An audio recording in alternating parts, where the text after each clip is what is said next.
Good afternoon. You know, one of my all-time favorite film actors is Steve McQueen. Man, that guy was cool. And, he made some of the biggest blockbusters in the 60s and the 70s. But there's one film that he made that was a little bit of a surprise to me. It's called Papillon. And it's a story of this burglar or criminal who gets busted. And he gets sent to one of the most notorious prison camps in the world. And, of course, he has to try to escape, which he does unsuccessfully, and he's forced to do solitary confinement, just really hard time.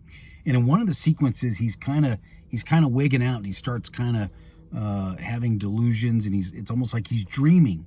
And in this particular dream, he's on the beach, and he's dressed up real nice, and he's got like a white suit on and a white hat, and it doesn't look anything like the prison that he's in.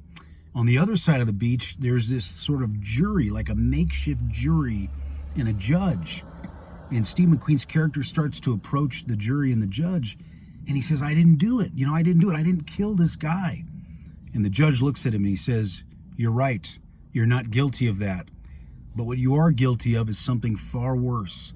In fact, it's the worst thing a man can do. He said, you're guilty of a wasted life. And Steve McQueen's character just kind of drops his whole countenance, and he looks down at the sand, and he just says, guilty, guilty. It's one of the most powerful scenes I've ever seen in cinema, and I've seen a lot of movies.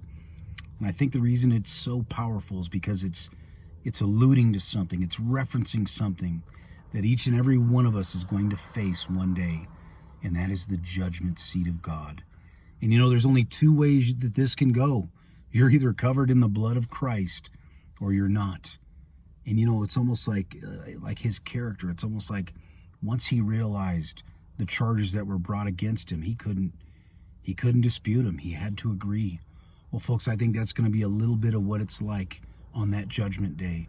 I pray today that you seek God while he may be found. The Bible, Christ said, he said, seek me while I may still be found.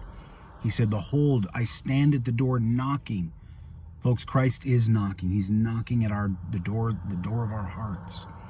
I pray that you take a moment this weekend and just think about that. I also pray that you have a safe and healthy weekend. Have a great day.